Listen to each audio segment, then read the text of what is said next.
40 centre ऐसे थे और व्यापक रूप से जनधन की हानि होती थी। कई लोग मरते थे, फसलें डूबती थी, गांव के गांव बह जाते थे। पिछले 3-3.5 वर्षों में हम लोगों ने बाढ़ की समस्या को इतना नियंत्रित किया, कहीं पे नदियों को चैनलाइज किया, कहीं पे जो कार्य होने थे ठोस कार्य हो, केवल बरसात के समय कार्य नहीं होंगे, कार्य जो भी होने जनवरी से प्रारंभ हो जाएं और 15 मई तक उन कार्यों को संपन्न करके आप दिखाइए, जिससे बाढ़ आने के पहले ही बाढ़ रोकने की पूरी कार्य योजना हमारी लागू हो जाए। जल जमाव की समस्या का समाधान जो सिटी के लिए भी एक चुनौती थी, आज तरकुलानी में एक बड़ा रेगुलेटर बन रहा है, जिससे अस्थायी समाधान न केवल खोराबार गोरखपुर ग्रामीण क्षेत्र की बल्कि महानगर की भी एक बहुत बड़ी समस्या का समाधान होने जा रहा है। पिपराइज को इससे राहत मिलेगी, चोरी चोरा को इससे राहत मिलेगी। ये सभी कार्यक्रम उस दिशा से। और आवागमन के साधन की तो इस प्रकार की स्थिति गोरखपुर के अंदर आज कनेक्टिविटी आप देख रहे होंगे, लखनऊ की कनेक्टिविटी, नेपाल की कनेक्टिविटी, इतनी चौड़ी सड़कें नगर के अंदर भी। ये कार्यक्रम इसलिए हो सकता है गोरखपुर के अंदर सड़क चौड़ी होने से कुछ व्यापारियों को तात्कालिक रूप से परेशानी हुई, उनके पुनर्वास की व्यवस्था भी की जा रही है, लेकिन साथ साथ उन्हें सुरक्षित रूप से पुनर्वास करने के साथ साथ इन सड़कों का चौड़ीकरण, आवागमन जितना फास्ट होगा, विकास उतना ही तीव्र गति से आगे बढ़ता हुआ दिखाई देता है। और इन सड़कों की चौड़ीकरण का कार्य इसी उद्देश्य से किया जा रहा है। और 2 महत्वपूर्ण परियोजनाओं का भी हम शिलान्यास कर रहे हैं। एक जेल रोड बाईपास का 4 लेन के रूप में इसको बनाने जा रहे हैं, बरगदवा से लेकर के मोहद्दीपुर तक 4 लेन का ये बाईपास बनेगा। पूरी समस्या का समाधान, शहर की जाम की समस्या का समाधान समाप्त। आप देख रहे होंगे मोहद्दीपुर से धर्मशाला बाजार होते हुए, गोरखनाथ मंदिर होते हुए जंगल कौड़िया तक एक 4 लेन का कार्य युद्ध स्तर पर चल रहा है।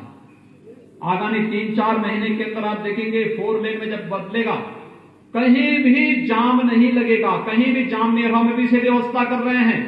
हम जब भविष्य में गोरखपुर में मेट्रो लेकर के आएंगे तो उस समय इस 4 लेन में बिना टच किए हुए मेट्रो भी बीच बीच में मेट्रो के पिलर दे करके हम लोग मेट्रो का काम भी चला देंगे। गोरखपुर की जनता को परेशानी भी नहीं होगी और मेट्रो भी गोरखपुर में आसानी से आ जाएगी।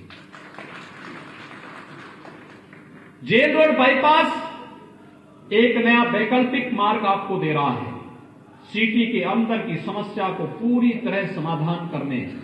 और नौसड़ से पैडलेगंज भी 6 लेन के मार्ग के लिए तोड़ के चौड़ीकरण की तैयारी हो रही है, जिससे नौसड़ से लेकर के यहां तक भी कोई जाम की समस्या न होने पाए।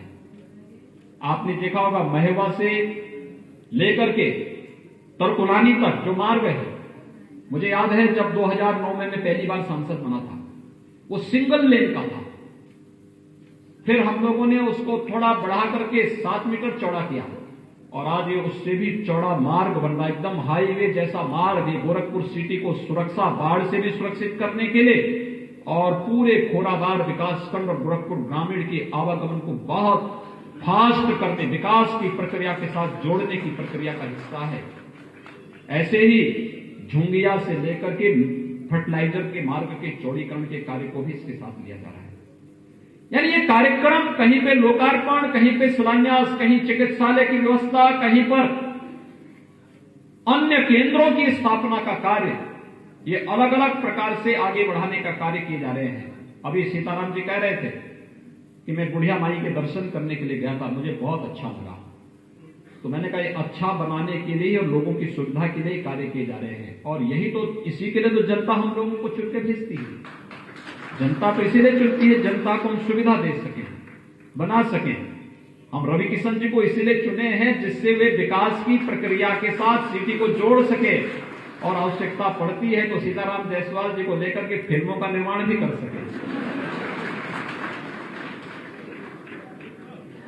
भाई रामगढ़ ताल का उपयोग हमारे लिए पर्यटन के लिए हो सकता है, लेकिन जब रवि किशन जी जाएंगे तो उन्होंने फिल्मों में काम किया, वो देखेंगे फिल्मों की शूटिंग के लिए भी एक अच्छा स्थान ये है।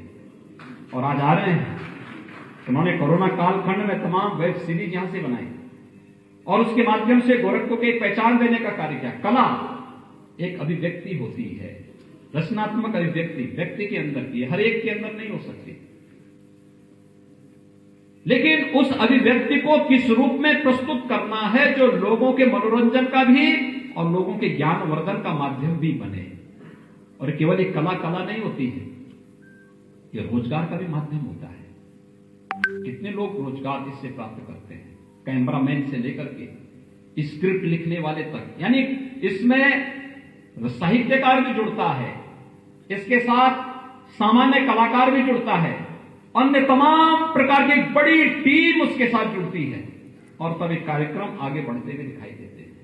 गोरखपुर उस रूप में आज अपने आप को तैयार कर रहा है।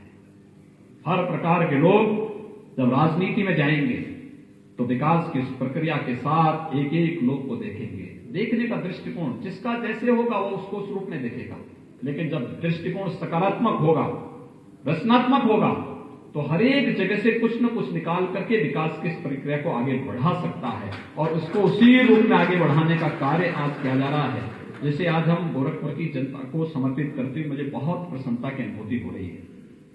यहां पे मंदिरों के पुनरुद्धार के पिछली बार हम लोग आए थे तो कोरोना कालखंड के पहले हम लोगों ने यहां पे मोहद्दीपुर गुरुद्वारा और जटाशंकर गुरुद्वारा के कुछ विकास कार्यों को जोड़ा था। हम लोगों ने यहां पे कुछ मंदिरों के कार्यक्रमों को, सूरजकुंड का मंदिर है, मानसरोवर का मंदिर है, या फिर दुग्धेश्वरनाथ मंदिर है, मुक्तेश्वरनाथ मंदिर है, इन सभी मंदिरों के पुनरुद्धार के कार्य को, सुंदरीकरण के कार्य को लिया था। और आज तो चित्रगुप्त मंदिर को भी हम लोगों ने उसके साथ जोड़ा है और गीता गार्डन को भी इसके साथ जोड़ा है। ये प्रक्रिया, विकास की प्रक्रिया आगे बढ़नी चाहिए। हर एक जगह हम लोग जाएंगे क्योंकि कहीं ना कहीं ये हमारे आस्था के साथ भी जुड़ा हुआ है और आस्था के साथ साथ यहां पर तमाम प्रकार की रचनात्मक गतिविधियों को एक नया मंच देने के लिए भी हम लोग उसके साथ खड़े होंगे। प्रश्न ये उठता भाइयों बहनों कि सरकारें पहले भी थी, सरकारें चली आ रही थी, खिसक रही थी, समय पास कर रही थी, तब न किसान संतुष्ट था, तब न नौजवान संतुष्ट था, तब अपराध चरम पर था, तब समाज का कोई तबका संतुष्ट भी नहीं था, पैसा उतना ही खर्च होता था।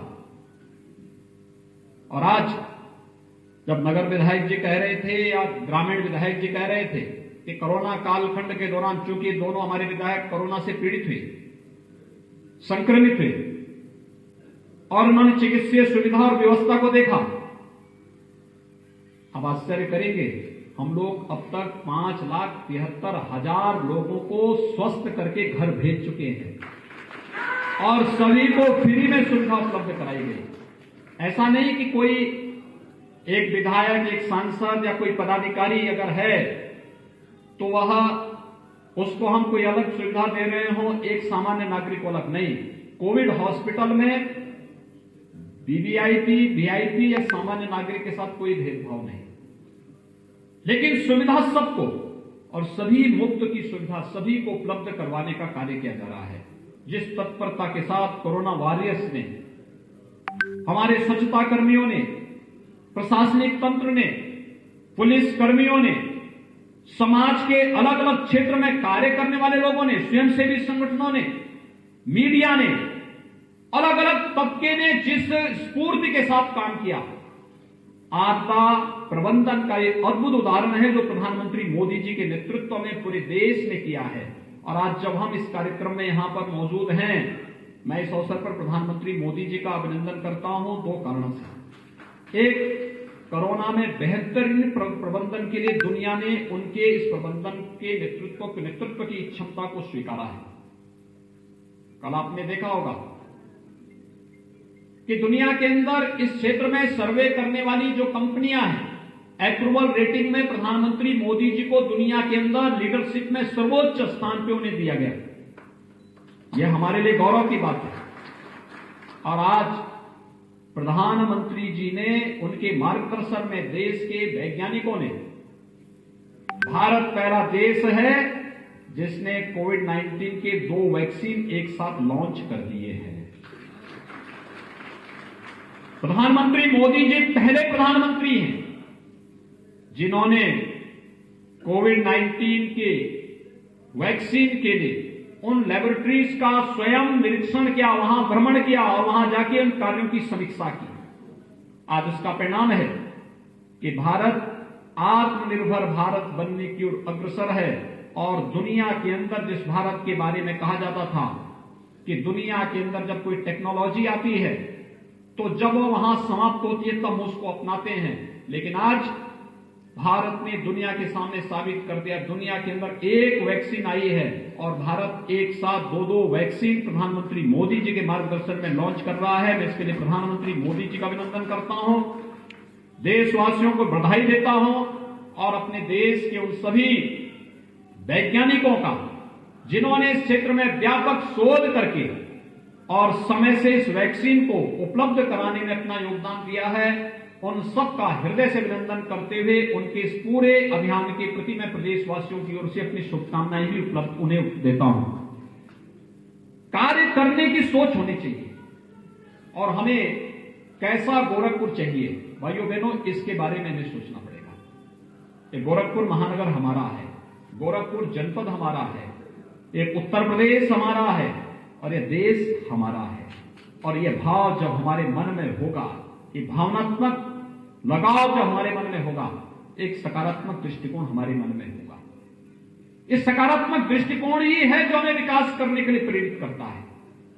और ये मांगने की बात नहीं है, बाढ़ के लिए या आयुष विश्वविद्यालय के लिए या एम्स के लिए या फर्टिलाइजर के लिए या सड़कों की चौड़ीकरण के कार्य को आगे बढ़ाने के लिए या 4 लाख नौजवानों को अब तक सरकारी नौकरी हम देने में सफल हुए हैं। आप देख रहे हैं के न्यूज, खबरों का सारथी। GGS Education Group launches 20% discount on academic fee of courses MBA, BBA, BCA, BFSI and GM, D Pharma, B Pharma. Offers best infrastructure, best transport facility, best academic service and best placement service. Register today to avail 20% discount. Call 9971 496 497 or visit the campus Kanpur Lucknow Highway near Unnao. GGS Education Group. खुदी को आजमाया है तो ये अंदाज आया है, खुदी को आजमाया है तो ये अंदाज आया है। तुम में भी मैं हूं, शुद्ध प्लस पान मसाला। मंटोरा परिवार की तरफ से आप सभी को नववर्ष की ढेर सारी शुभकामनाएं। Happy new year. Fitness health oil बढ़ाए रिश्तों में। विदिशा डिटर्जेंट की ओर से आप सबको happy new year. Happy new year. Vidisha detergent की ओर से आप सबको हैप्पी न्यू ईयर। आप देख रहे हैं के न्यूज, खबरों का सारथी। और वहां आंदोलनकार सेवकों और राम भक्तों का आंदोलन कहीं भी नकारात्मक नहीं था। उस आंदोलन का विरोध करने वाले लोग नकारात्मक सोचते थे और इसलिए उस आंदोलन को बदनाम करते थे। और जब हर एक क्षेत्र में फेल हो चुके हैं, अब फिर वही राग अलापने का कार्य कर रहे हैं। अब कि पहले राम को मानते नहीं थे, अब कहने लग गए राम तो सबके हैं। भगवान करे सद्बुद्धि हमेशा उन लोगों को बनी रहे और वे लोग भारत के लिए भी, उत्तर प्रदेश के बारे में भी इस प्रकार की सकारात्मक सोच के साथ आगे बढ़ सकें। लेकिन एक ताकत थी वो, जिस ताकत ने इतने बड़े सांस्कृतिक आंदोलन को आगे बढ़ाया और आज मर्यादा पुरुषोत्तम भगवान श्री राम की कृपा से अयोध्या में भव्य मंदिर निर्माण का कार्य युद्ध स्तर पर आगे बढ़ता हुआ दिखाई दे रहा है। भाइयों बहनों, हम सबको विकास की सोच को जो आज इस देश ने दुनिया को दिया है, उत्तर प्रदेश की 24 करोड़ जनता कोरोना कालखंड में जैसे एक परिवार भाव के साथ कार्य करती हुई दिखाई दी, वो सबके सामने आपने इसको महसूस किया होगा। उत्तर प्रदेश के सामने सबसे बड़ी चुनौती थी, सबसे बड़ी आबादी का प्रदेश, 40 लाख प्रवासी कामगार और श्रमिक, हजारों हमारे बच्चे, कोई कोटा में पढ़ रहा था, कोई प्रयागराज में था, कोई बेंगलुरु में था, कोई मुंबई में था, कोई चेन्नई में था, कोई दुनिया के अलग अलग देशों में थे। मेरे पास रोज फोन आते थे और गोरखपुर से ज्यादा आते थे। कोई कहता था कि हमारा कोई कहता था मेरे बच्चे, कोई पहले तो कोटा की बात आई, हमने परिवहन निगम की बसें भेजी, सभी बच्चों को वापस घरों तक पहुंचा दिया। फिर प्रयागराज की बात आई, हमने उनको भी पहुंचा दिया। फिर बेंगलोर की बात आई, हमने भारत सरकार से अनुरोध किया, उन्होंने ट्रेन उपलब्ध कराई, उन बच्चों को सुरक्षित हम वापस लेके आ गए। चेन्नई से लेके आ गई, मुंबई से लेके आ गई, लेकिन बाद में डिमांड होने लग गई कि मॉस्को में भी फंसे हैं, न्यूयॉर्क में फंसे हैं, इंग्लैंड में फंसे हैं। और मैं कह सकता हूं दावे के साथ, भारत सरकार की मदद से एक एक बच्चे को, एक एक नौजवान को हम उसके घर तक सफलतापूर्वक पहुंचाने में सफल रहे, सुरक्षित पहुंचाने में हमने सफलता प्राप्त की। ये किसकी ताकत है? ये सब आपकी ताकत है। इस ताकत ने हमें एक नया उत्साह उमंग दिया। हम जिससे जो आह्वान करते थे कि भाई हमें सोशल डिस्टेंसिंग का पालन करना है, लोग उसका पालन करते थे। हम कहते थे कि भाई यहां पे इस आयोजन में भीड़ नहीं होनी है, लोग उसमें उसका पालन करते थे। हम लोग कहते थे कि देखिए वहां पे ये व्यवस्था दी जा रही है, आप इसका पालन करिए, लॉकडाउन है, रात्रि को इतने बजे से इतने बजे तक लॉकडाउन होना है। लोगों ने पालन किया। पर्व और त्योहार में भीड़ नहीं होने देनी है, हर एक व्यक्ति ने उसको पूछा, क्योंकि उत्तर प्रदेश की जनता इस बात को जानती है कि जब पर्व और त्योहार की बात आती, मैं तो गोरखपुर के अंदर होली के दिन हजारों लोगों के साथ नरसिंह भगवान की यात्रा में मैं तो शामिल होने वाला व्यक्ति हूं। पर्व और त्योहार के प्रति, क्योंकि पर्व और त्योहार हमारी आस्था के प्रतीक है, लेकिन जहां पे एक एक जान कीमती हो, वहां पर कुछ देर के लिए आस्था को हम विराम दे सकते हैं, लेकिन किसी की जान के साथ खिलवाड़ नहीं कर सकते। और इसीलिए हम लोगों को बार बार आह्वान करना पड़ा। लोग मानते गए और फिर बाजार को हम धीरे धीरे खोलते गए। आपने देखा होगा, बाजार साप्ताहिक पहले खुले, फिर 3 दिन के अंदर 3 दिन खोलने की व्यवस्था हुई, फिर 5 दिन हुई, फिर 6 दिन हुई, और अब तो 7 दिन बाजार खुलना है, पूरे दिन भर खुलना है, कहीं कोई समस्या नहीं। हर एक चीज अपने उसमें रूटीन उसमें आ गई है, लेकिन फिर भी सतर्कता आवश्यक है, सावधानी आवश्यक है। हम व्यवस्था कराएंगे, हर प्रकार की सुविधा भी उपलब्ध कराएंगे। आने वाले समय में गोरखपुर और पूर्वांचल वासियों को एम्स मिलने जा रहा है। एम्स अपने आप में एक उपलब्धि होती है। 1990 में बंद हो चुके फर्टिलाइजर कारखाने को फिर से एक नए स्वरूप में हम लोग लेके आ रहे हैं। गोरखपुर के विकास का एक नया प्रतीक बनने जा रहा है। पिपराइच में चीनी मिल बंद हो चुकी थी, पिछली सरकारें इसको बेच चुकी थी।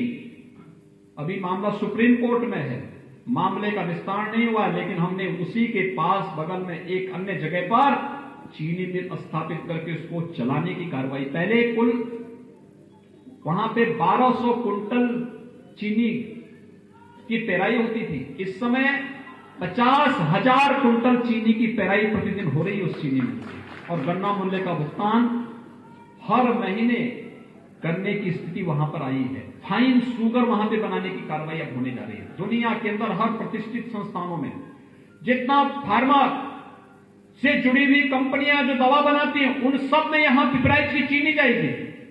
ये कार्य यहां पर हो रहा है।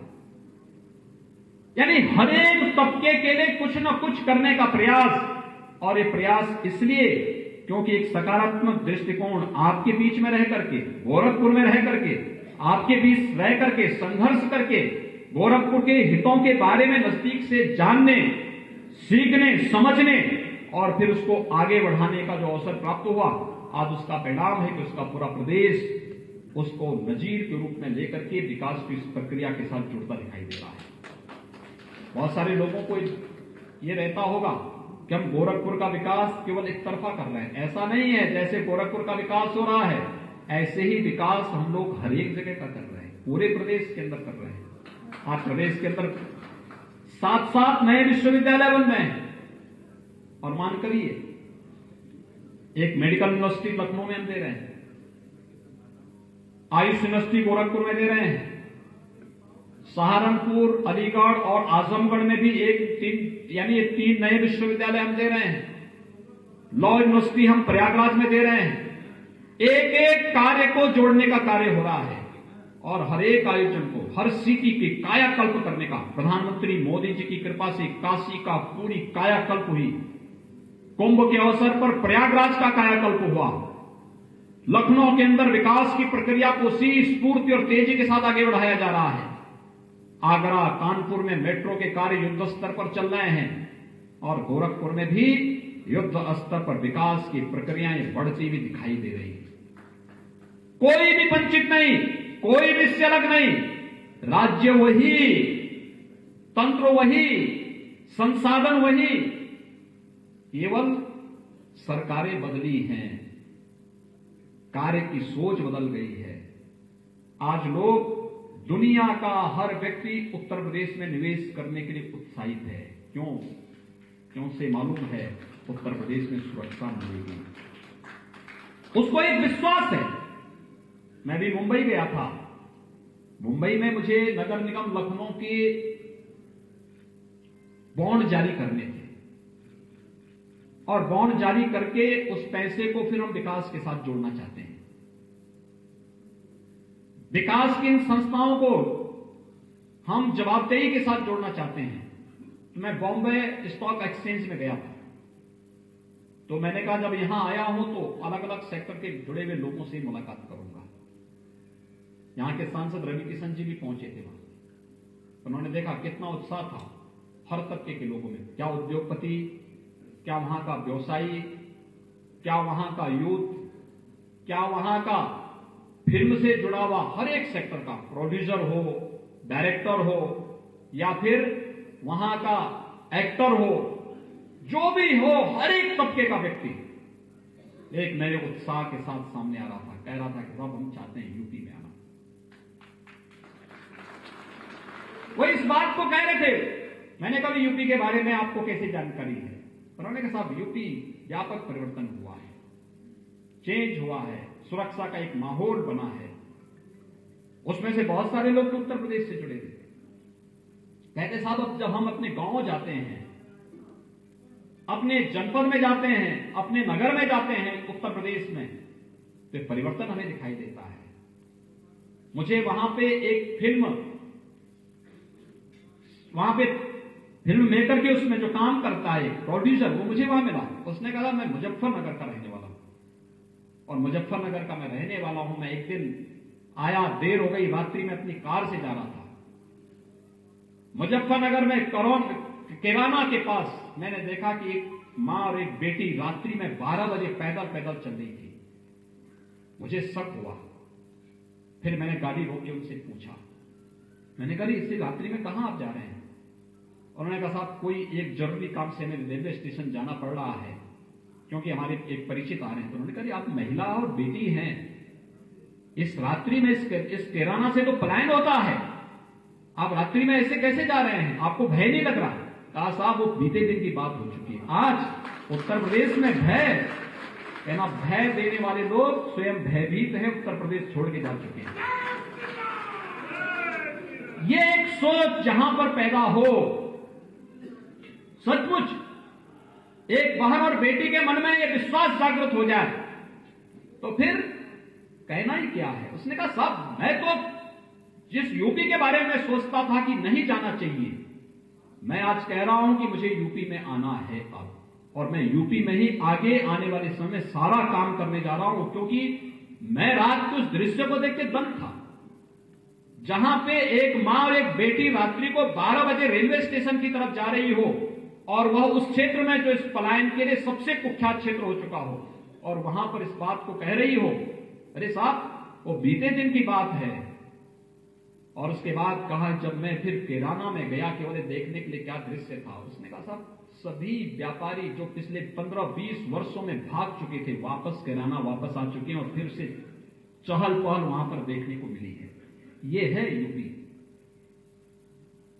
ये उत्तर प्रदेश का दृश्य याद करिए। आज से 25-30 साल पहले गोरखपुर के बारे में लोग क्या सोचते थे। आज से 15 साल पहले भी लोगों के मन में क्या भाव थे। आज आपको परिवर्तन नजर नहीं आता। आप जाइए देश के अंदर, कहीं भी जाएंगे, एक बार बोलेंगे मैं गोरखपुर से हूं, लोगों के भाव आपके प्रति बदलेंगे। लोग एक सम्मान के भाव से आपको देखेंगे, और इस सम्मान का भाव वही है क्योंकि जो आपने मेहनत की, जो आपका पुरुषार्थ था, उस पुरुषार्थ के प्रति यह सम्मान का भाव है।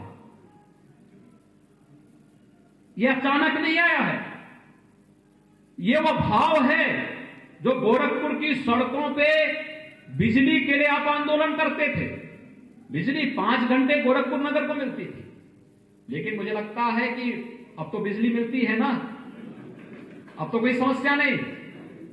लेकिन इसी गोरखपुर में मुझे लगता है, भूलिए मत इस बात को, मई में, जून में हम लोगों को सड़कों पे उतरना पड़ता था जब 3 घंटे 4 घंटे बिजली मिलती थी। आज के दिन पर रोस्टिंग हो सकती है कहीं, क्योंकि अंडरग्राउंड केबलिंग हम कर रहे हैं। हम चाहते हैं ये ऊपर जाल जो बिजली का पड़ा हुआ है ना, जो किसी तूफान में कभी कहीं जनधन की हानि होती है, इससे भी मुक्ति मिले। क्यों यहां के लोगों को इसकी सुविधा का लाभ नहीं मिलेगा? इसलिए उसको अंडरग्राउंड किया जा रहा है। उस समय 2 घंटे 3 घंटे 5 घंटे के लिए रोस्टिंग होगी, लेकिन आने वाले 50 सालों के लिए एक राहत भरा दिन होगा बिजली के लिए। और इस दृष्टि से कार्य युद्ध स्तर पर चलाए जा रहे हैं। ये सड़कें चौड़ीकरण इसलिए जिससे आपके समय की बचत होगी, पेट्रोल की बचत होगी, पैसे की बचत होगी।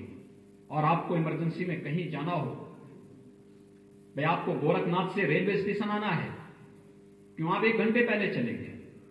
आप 15 मिनट पहले जाएंगे, 5 मिनट में आप रेलवे स्टेशन पहुंचेंगे। इस प्रकार की सुविधाएं हम दे रहे हैं।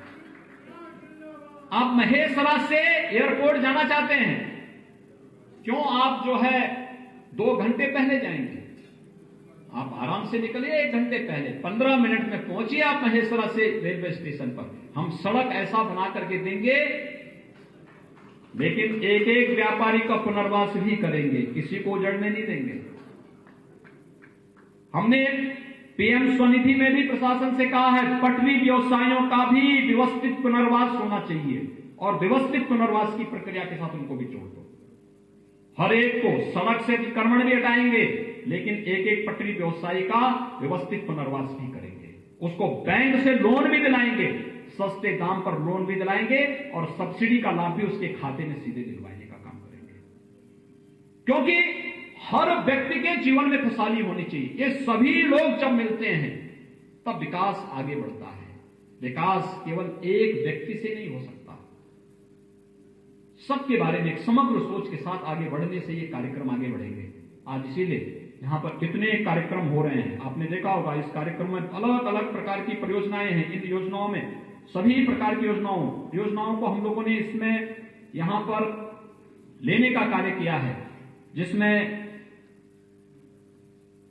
रामगढ़ ताल की परियोजनाओं के सुंदरीकरण की योजना, विधायक जी कह रहे थे रामगढ़ ताल की परियोजना, और रामगढ़ ताल परियोजना नए उसके साथ आप सबको आकर्षित कर रही है। हम लोग वहां पे बहुत जल्दी फ्लोटिंग रेस्टोरेंट भी प्रारंभ करने जा रहे हैं। आप जाइए छुट्टी के दिन, वहां पे तमाम बड़ी बड़ी नौकाएं मिलेंगी। नौकाओं में टहल करके परिवार के साथ, मित्रों के साथ, वहां पे प्रदूषण मत करना, प्लास्टिक मत फेंकना, गंदगी ताल में मत फेंकना, वो सब उसी स्टीमर के अंदर आपको सुविधा मिलेगी।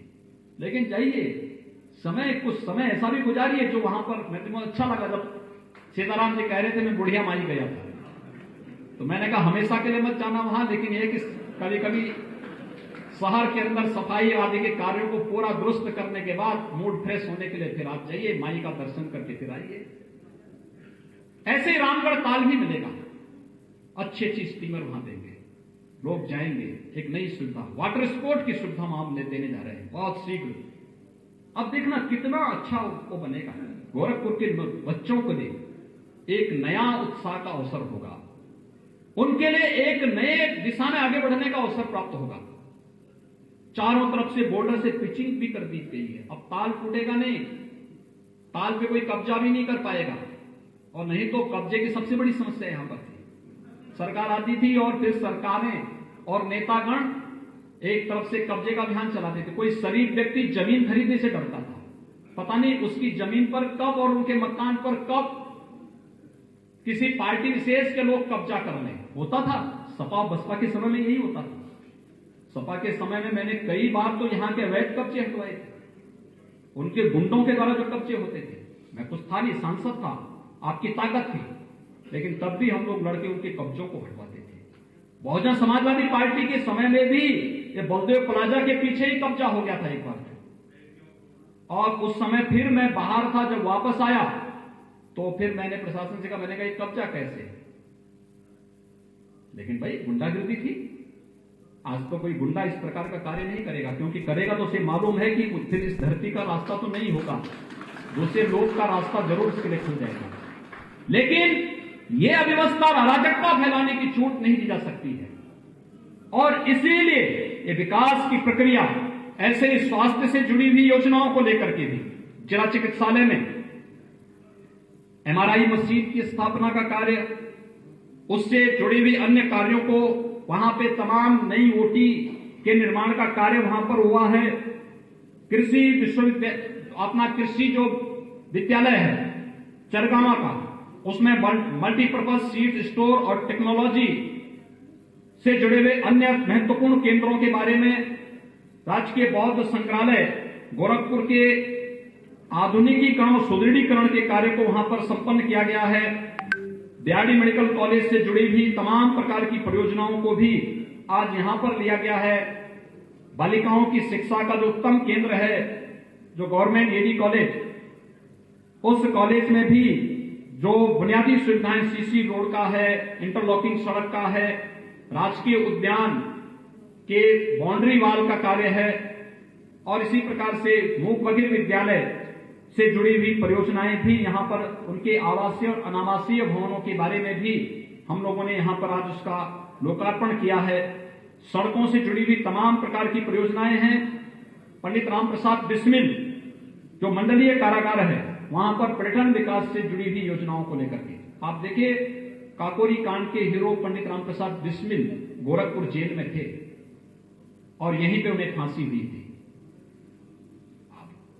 देखिए कब सी घटना, 1929 की घटना, और उस स्मारक को जो एक बार बना कभी कोई झांकने नहीं गया। हम लोगों ने तो पिछले 3 सालों के अंदर चोरी चौरा का भी आज लोकार्पण हो रहा है, जेल, गोरखपुर जेल के भी इस कार्यक्रम का लोकार्पण हो रहा है, और आज मैं सायकाल जा रहा हूं सहजनवा में भी, डोहरिया में भी एक शहीद स्मारक है। उस शहीद स्मारक के कार्यों को भी आज हम जनता को लोकार्पित कर रहे हैं। नौजवानों के लिए, आने वाली पीढ़ी के लिए उस भव्य स्मारक को हम समर्पित करते हुए कि हमारे क्रांतिकारियों ने और पूर्वजों ने देश की आजादी के लिए क्या क्या नहीं किया था, उनके प्रति श्रद्धा व्यक्त करने का एक माध्यम जो हमें प्राप्त हुआ है, यह एक शहीद स्मारक, उसके बहुत महत्वपूर्ण स्तंभ हैं। उन सभी कार्यक्रमों को हम उसके साथ जोड़ रहे हैं। ये तमाम प्रकार के मार्गों के कार्यक्रम भी इसके साथ ही आज जोड़ने के साथ ही आज जो विभिन्न प्रकार की परियोजनाएं आपको यहां पर प्राप्त हो रही हैं, मैं इसके लिए गोरखपुर वासियों को एक बार फिर से हृदय से बधाई देता हूं, और आप सबसे मैं यही आग्रह करूंगा, एक रचनात्मक और सकारात्मक दृष्टिकोण के साथ हम आगे बढ़ें।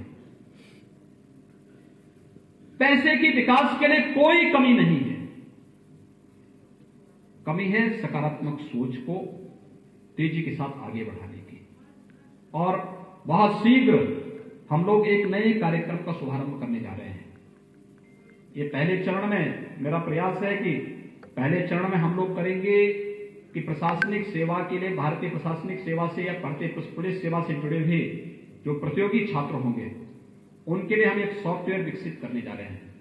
ये सॉफ्टवेयर हर मंडलीय स्तर पर पहले चरण में हम लोग करेंगे, जहां निःशुल्क कोचिंग की व्यवस्था प्रतियोगी छात्रों के लिए हम लोग सरकार के स्तर पर कराने जा रहे हैं, और बृहद पैमाने पर कराने जा रहे हैं। किसी यूथ को उत्तर प्रदेश अपना शहर न छोड़ना पड़े और अपना प्रदेश न छोड़ना पड़े, उसको यही सुविधा हम यहां प्रदेश के अंदर देने जा रहे हैं। और देखना आप आने वाले समय में हर एक क्षेत्र में, मेडिकल के, चाहे नीट की परीक्षा होंगी, आईआईटी की होंगी, या फिर कोई भी अन्य प्रतियोगी परीक्षाएं हों, या फिर कोई भी इंटेंस एग्जाम हो, उसमें उत्तर प्रदेश के नौजवानों को बेहतरीन अवसर प्राप्त होने जा रहे हैं और उस बेहतरीन अवसर के लिए भी हम सबको अभी से अपनी तैयारी के साथ आगे बढ़ना चाहिए। मैं आज के इस अवसर पर इन सभी परियोजनाओं को आप सभी को यहां पर समर्पित करते हुए मुझे बहुत प्रसन्नता की अनुभूति हो रही है। ये विकास के कार्य समयबद्ध ढंग से आगे बढ़ेंगे। जो परियोजनाएं पूरी हो चुकी हैं, इनका लाभ गोरखपुर वासी और पूर्वांचल वासी लेगा ही, लेकिन जो परियोजनाएं आज शिलान्यास हो रही हैं, ये समयबद्ध ढंग से आगे बढ़ेंगी और इन योजनाओं का लाभ आने वाले समय में यहाँ का हर नागरिक ले पाएगा। इस विश्वास के साथ मैं एक बार फिर से यहाँ के जनप्रतिनिधियों को विकास के प्रति रुचि रखने के लिए हृदय से धन्यवाद देते हुए आप सभी को इन योजनाओं के लिए हृदय से बधाई देता हूँ, अपनी शुभकामनाएं देता हूँ। धन्यवाद। जय हिंद।